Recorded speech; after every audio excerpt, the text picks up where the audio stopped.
Ce qui se montre est une vision de l'invisible.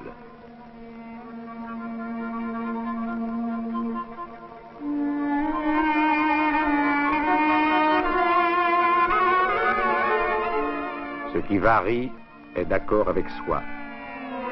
Il y a une harmonie de tensions opposées comme celle de l'arc et de la lyre. Puissance, équilibre, proportion. Une harmonie, une seule donne à l'âme un calme parfait, l'harmonie dorienne, dit Aristote. Le matériau est le marbre extrait des carrières du mont Pentélique. L'architecte est Ictinos, le maître d'œuvre Callicrate, le sculpteur Phidias. Les travaux commencés en 447 avant Jésus-Christ sont achevés en 432. L'œuvre accomplie au temps de Périclès par cette petite Athènes de tout juste 150 000 habitants compte parmi les plus étonnantes dans l'histoire des hommes. Le 5e siècle est l'âge d'or de la Grèce.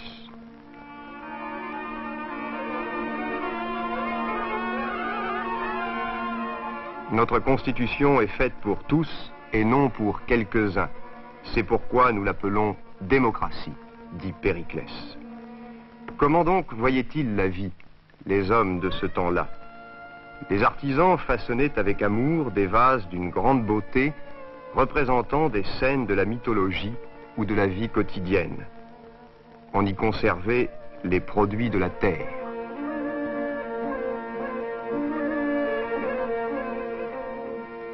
Chaudes sont nos oliveraies. Leurs arbres déploient vers nous leurs branches solides.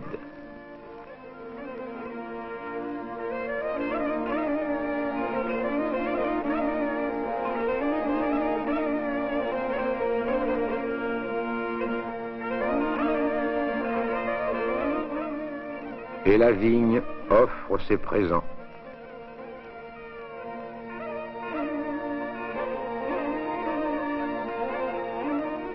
La terre autour d'Athènes n'est cependant pas riche. On y cultive surtout l'orge, le blé et les lentilles. Mais il y a la mer et ses poissons. L'huile d'olive et le vin grec sont partout fort appréciés. On les exporte. Pour ce faire, on utilise de larges amphores. C'était le conditionnement raffiné de l'époque.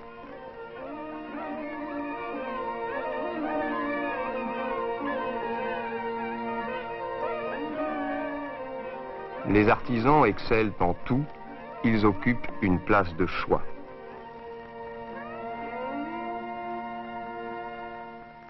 Je viens de remplir ma cruche à la fontaine.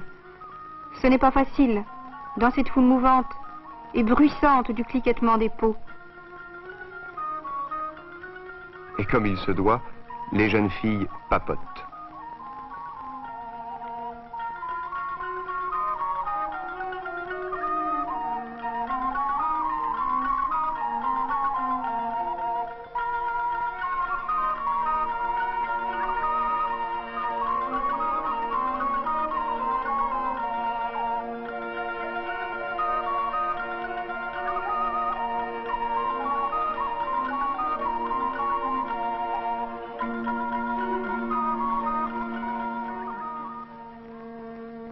Les Grecs jouissent de la beauté du corps et de sa force.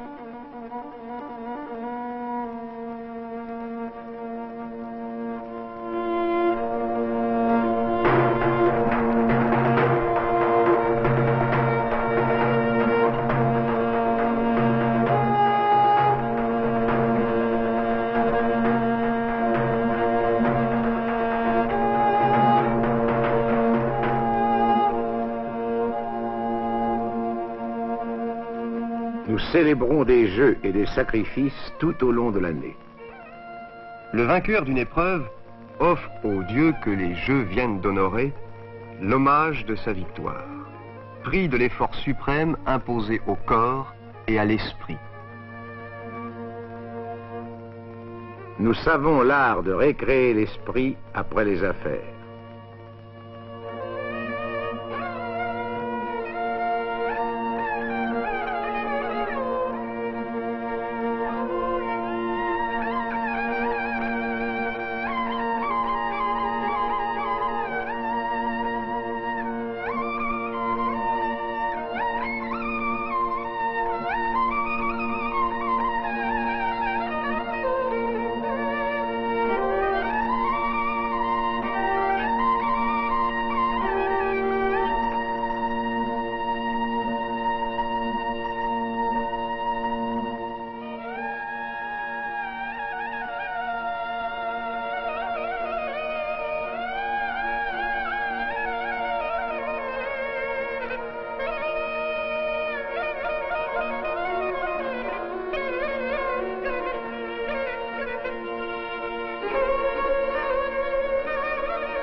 L'élégance de nos coutumes est une source quotidienne de plaisir.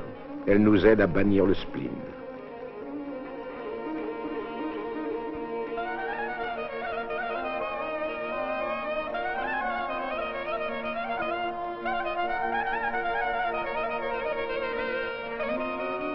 Nous festoyons et savons redonner à l'âme sa jeunesse, et sages entre les sages, nous jouons en paix de la claire harpe.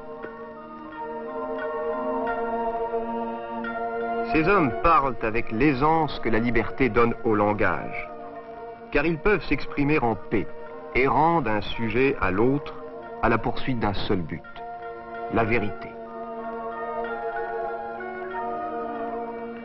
Gouverner n'est pas l'apanage d'un petit groupe.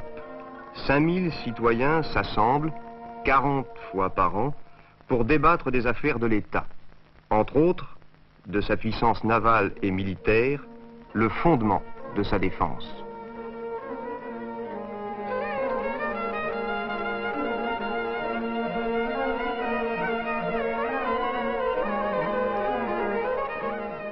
Souvent éclate la douleur des séparations. Les guerriers doivent quitter leur foyer. Les guerres sont fréquentes.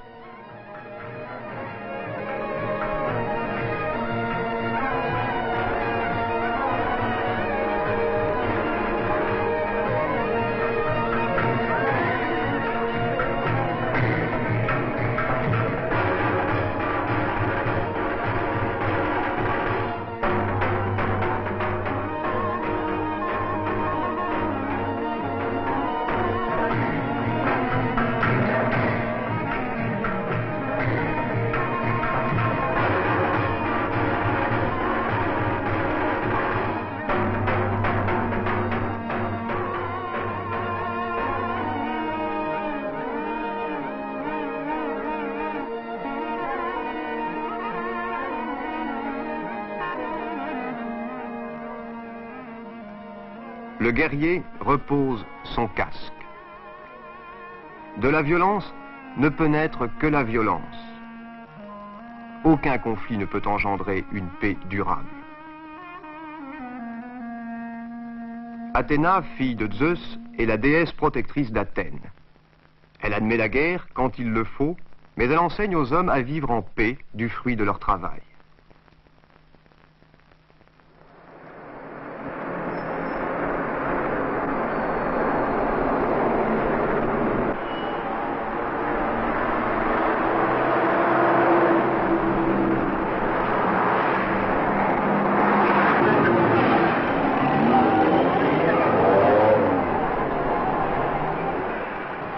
La petite Athènes du 5e siècle avant Jésus-Christ est passée de 150 000 habitants à plus de 2 millions aujourd'hui.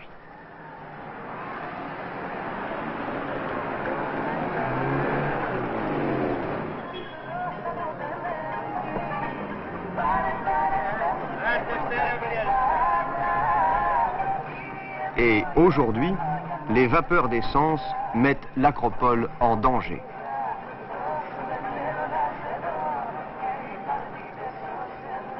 Autre problème, le chauffage central au mazout. L'usage du pétrole brut n'est plus admis et ces cheminées en forme d'amphores ne cracheront plus leur fumée polluante. Seul le pétrole raffiné sera désormais utilisé dans les chaudières transformées de tous les immeubles.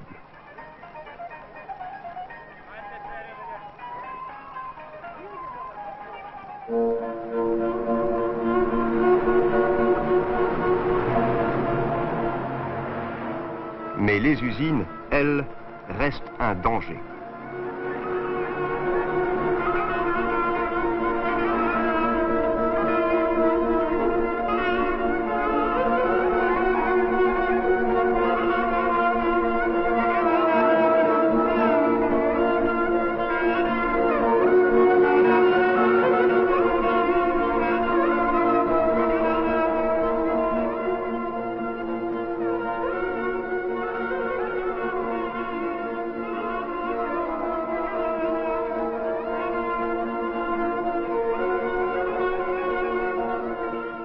Malgré la distance, la pollution qu'engendrent les usines atteint la colline de l'Acropole.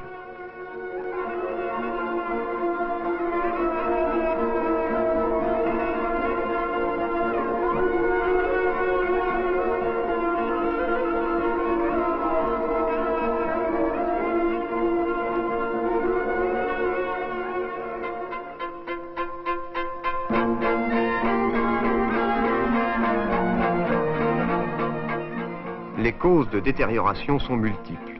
Guerre, vandalisme, feu, foudre, explosion, tremblement de terre.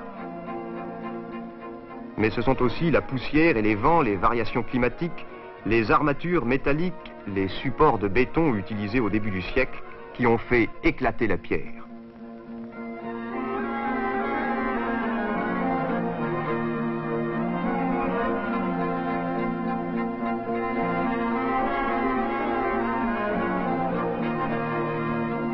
Cependant, plus insidieux que tout est l'anhydride sulfureux présent dans l'atmosphère que l'humidité transforme en acide sulfurique et qui attaque le marbre et l'effrite et le dissout en un plâtre sans résistance.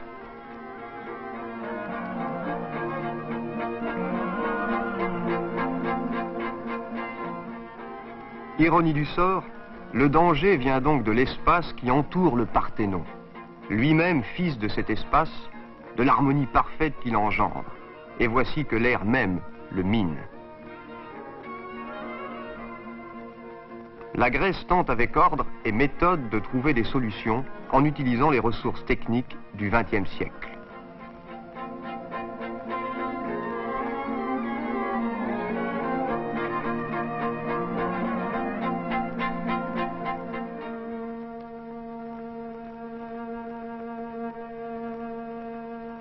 Les cariatides posent à elles seules un délicat problème. Des moules de plâtre sont ici fabriqués à partir des originaux de l'Érectéion.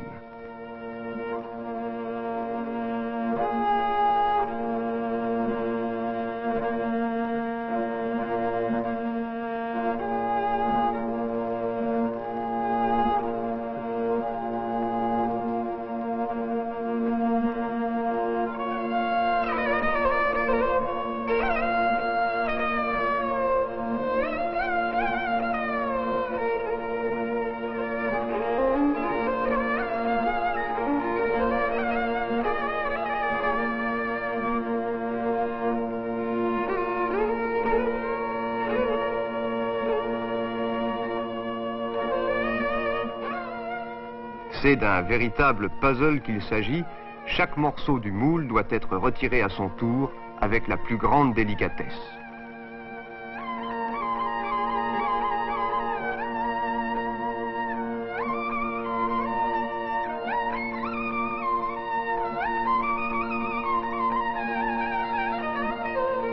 Dans l'atelier du sculpteur, la surface du moulage ainsi réalisée est minutieusement travaillée. La prochaine étape sera la confection d'un dernier moule, élastique cette fois, dans lequel sera coulé le matériau choisi pour la copie définitive. Actuellement testé en laboratoire, ce matériau sera particulièrement résistant à toute forme d'érosion. Et l'une des solutions proposées consisterait à ériger de nouvelles cariatides à la place des prestigieux originaux autour des piliers métalliques supportant le toit de l'Érectéion.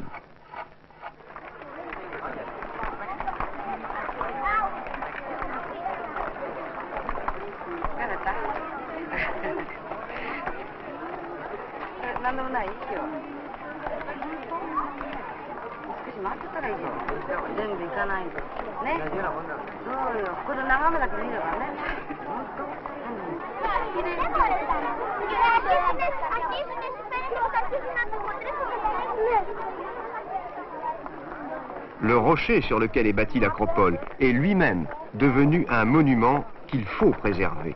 Or, chaque année, 8 millions de pieds foulent le sol antique et petit à petit réduisent en poussière la pierre séculaire.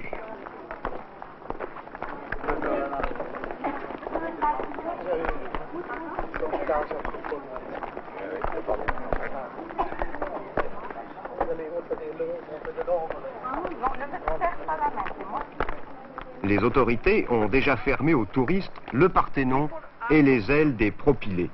Mais la préservation du site exige des mesures de longue haleine qui, sans nuire pour autant à la curiosité et au plaisir des visiteurs, les empêcheraient d'altérer, sans le savoir, l'objet même de leur admiration. Les hommes et les femmes d'aujourd'hui accomplissent la prophétie de Périclès.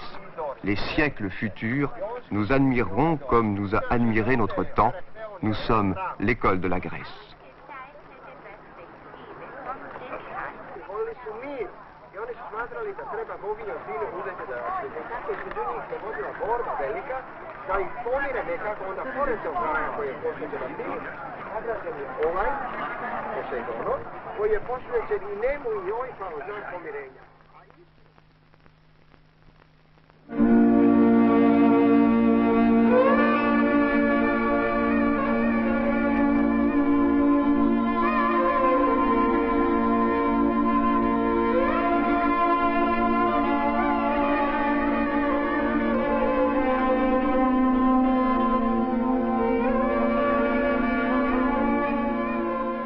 Quel héritage nous ont laissé les sculpteurs de l'Antiquité grecque.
Si l'on cherche la beauté de la forme, il faudrait être bien maladroit pour ne point voir que la beauté de tous les corps est une et identique.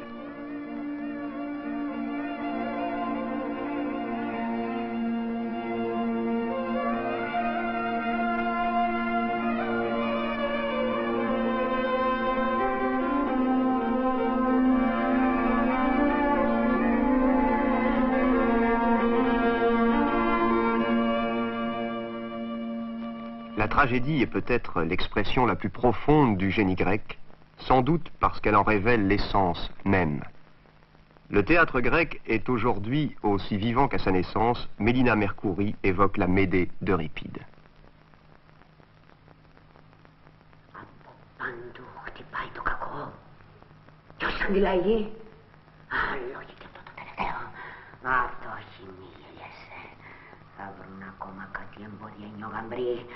Κάτι αγώνες κι αυτό να το βασιλικό προξενητή. Κάποιοι μικροί καημοί τον περιμένουν. Νομίζεις θα τον καλόπιανα ποτέ εγώ παρά για δικό μου κέρδος? Την ανάγκη μου, πώς θα μιλούσα εγώ σε αυτόν, πώς θα τον άγγιζα? Στο χέρι του ήταν να χαλάσει κάθε μου τέχνασμα. Ξέρεις ζώνοντας με. Μια μέρα, μου δώσε μια μέρα γυναίκες. Φτάνει για μια βασιλική ταφή και για δυο νιόγαμπρους.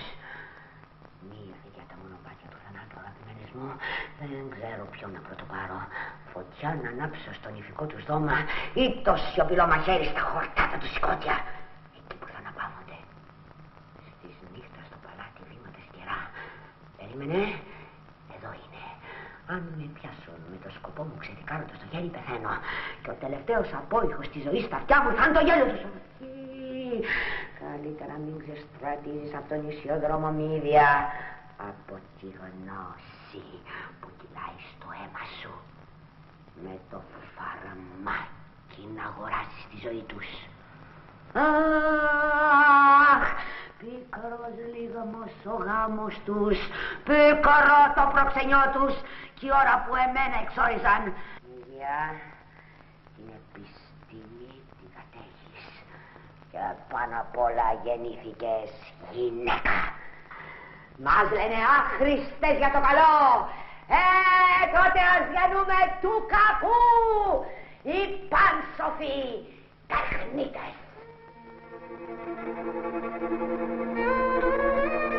Euripide, Hérodote, Hippocrate, Aristote, Pythagore, Échille, Sophocle.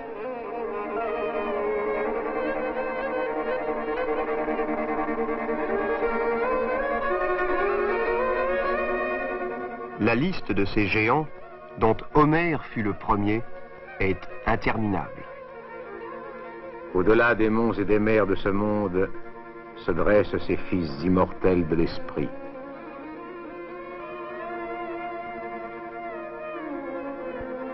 L'âge de Platon et de son maître, le grand Socrate. Un âge de philosophes, de savants, d'architectes, de sculpteurs et d'auteurs dramatiques dont les œuvres ont depuis lors inspiré l'humanité.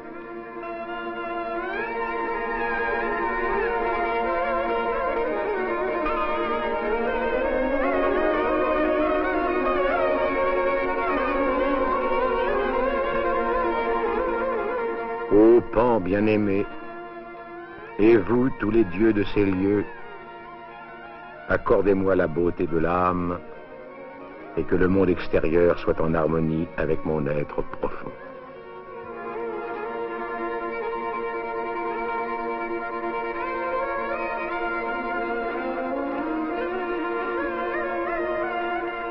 Que pour moi le riche soit le sage et qu'il n'existe d'autre richesse que la mesure.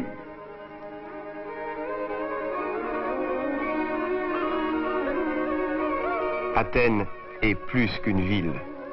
Elle est devenue un symbole, le symbole de ce que l'homme peut accomplir lorsqu'il croit en lui-même. En dépit de périodes d'obscurité, au temps même de Périclès, un flambeau fut levé en Grèce il y a quelques 25 siècles. Il ne s'est jamais éteint, il éclaire toujours.